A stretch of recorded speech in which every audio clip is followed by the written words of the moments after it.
Welcome to Mr. Moon has left the building. We are discussing today our defence and our defending unit, including the keepers.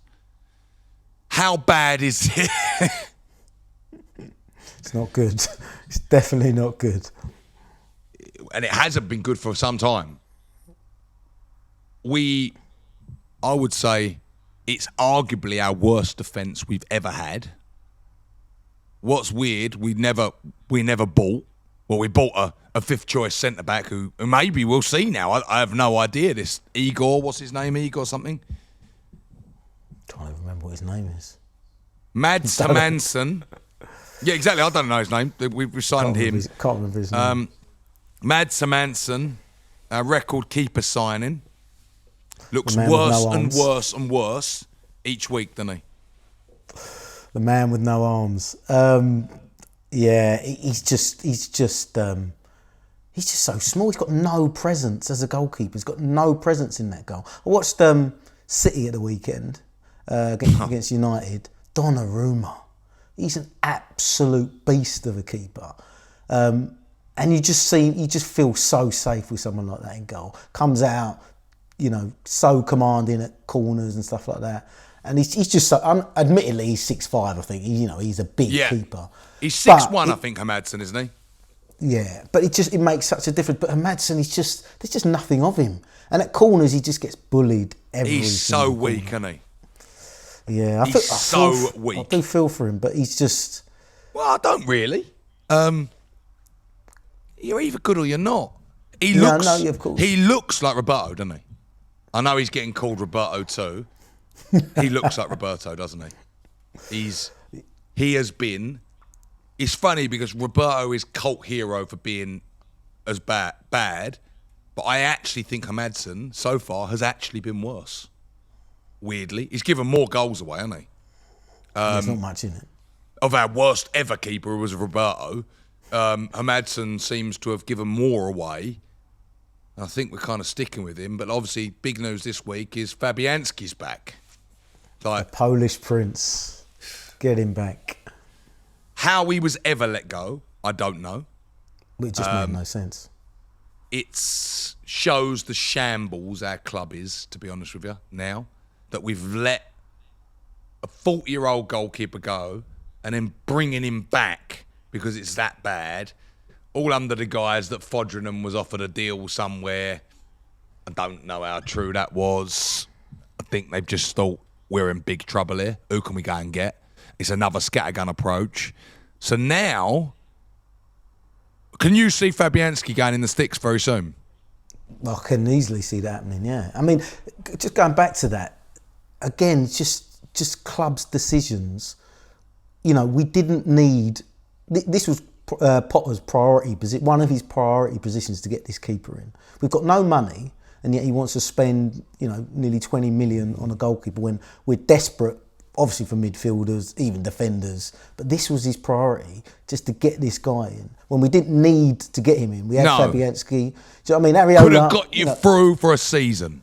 Yeah. The priority was outfield players. So he's spent budget on this keeper who is useless. And it's like, what are you doing? And now we're at a point where, we haven't bigged up Areola much in the past few seasons. But you get to a point where you'd rather have him in goal. And then Fabiański's probably the better keeper out of all three. So he'd probably be back in goal before long. And so it's like, why did we get rid of him in the first place? I've got to be honest with you. Me and you are obviously not great fans of Areola. I would definitely put him in goal over this guy. He needs to be taken out for a long time now, doesn't he? He's not good enough. I don't know if it's a confidence thing. We can hope that, but he just looks poor. He's too small. And maybe that's why Leicester, part of the reason they got relegated last year. And not just too small, he's not aggressive or anything like that either, is he? He's letting people bully him at corners. He's not shoving them out of the way and, standing his ground. He's just being bullied and letting them bully him. Defence. Mavropanos is now our starting centre half. Yeah.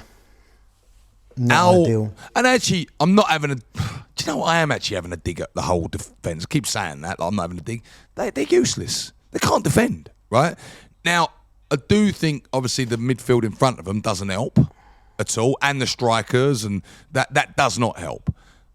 But we cannot defend. We are... No. Kilman is not good enough. I don't care who tells me that. He's not good enough.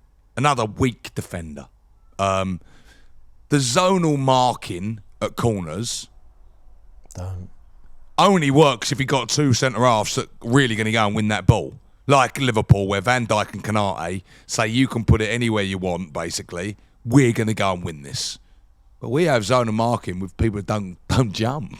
Don't want to hit it. Like... It's insane. That goal against Spurs was one of the worst goals I've ever... We have conceded some terrible goals. That was one of the worst things I've ever seen in Premiership football. It's pathetic. Well, especially coming after Chelsea, where they done exactly the same at corners as well. We concede 1 in 3 corners now. Every 3 corners we face, we have conceded. Like, that is incredible. Considering how good we were under Moyes at corners, and actually how important almost corners got. Moyes just missed out on that, really, at West Ham, getting the plaudits of that. Because then it all, like, you see the Arsenal set-piece coaches out there, and actually Brentford's set-piece coach is now their manager. So how are we getting this so wrong? But it shows it can be done. It's all about coaching and training, isn't it? And it shows it can be done. But obviously, I don't know what we're doing on the training ground, because every corner, it's as if we're... You've got to think Potter's working on that. What's that? You've got to think Potter's working on that. And you can't imagine that Kilman, Mavropanos, Todibo, etc. are that rubbish of defenders. Because we're talking at a level of like you've never played football. Because you've got zero effort. It's basically defending a corner is 99% effort, really. Just staying with a man, and you play football as much as me. You think, nah, fuck it, I'll leave him because I hope he don't go to that man. And we've all done it. You go, no, I can't be bothered. Because no one really wants to go heading corners. It's horrible, really, isn't it? Because it's like you might get a whack in the head or. It's not a nice thing, so you've got to love doing it, but you can't be a professional footballer and tell me that you can't defend a corner. Like, because how did you ever get there? There's no way. So it's got to be down to an attitude thing. Mm-hmm. You can't be bothered. Even at 6'1", if you can't throw off another defender who's 6'2", as a keeper, surely you go and do some weights or something. Just get a bit stronger. And begin there throwing your arms around and everything. Like, why would you stand there like meek? Well, doesn't make any sense. Goalkeepers are allowed to basically get away with anything really in there, aren't they? They can be as aggressive as they want. They don't get penalised. But the keeper, he's just, that is not him at all. He's just like...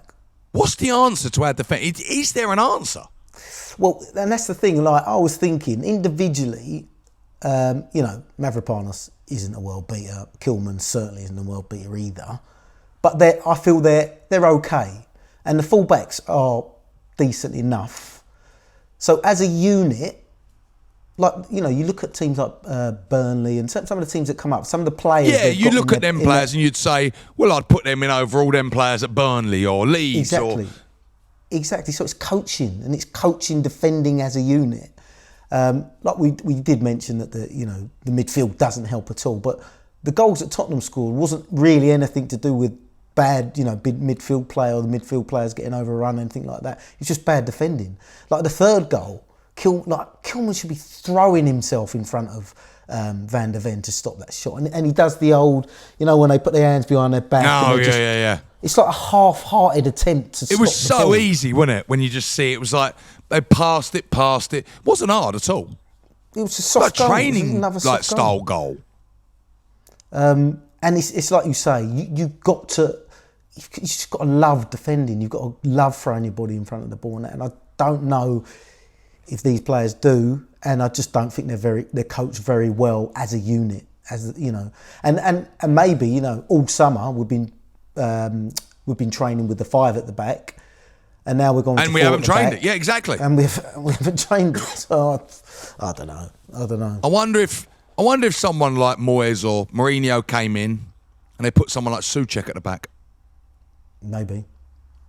and said, right, we're changing it up. Because right now, we've got to just tear up the scrapbook and just go, right, we have to change it to stop these goals. We can't keep losing them 3-0. Like 3-0, 3-0, 5-0. We can't keep doing that. Like, you can't win games of football.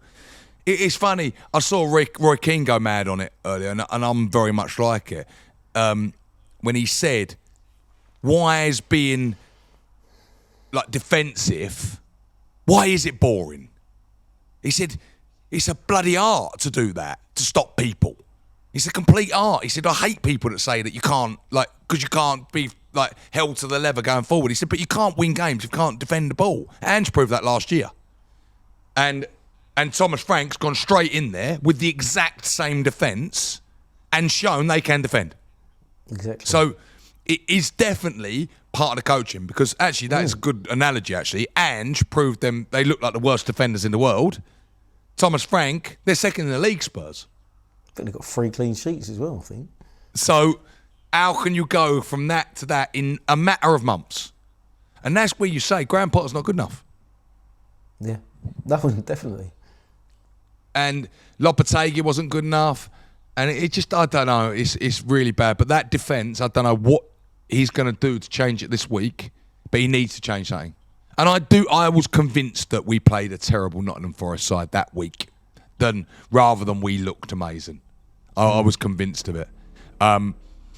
Anyway, let us know your thoughts. What would you do? Would you keep Madsson in, or would you start Fabiański, start Areola, or would you keep it all the same? Would you bring Wan-Bissaka back in? Would you bring Todibo back in? What would you change around? Let us know in the comments below, and we will see you all very, very soon.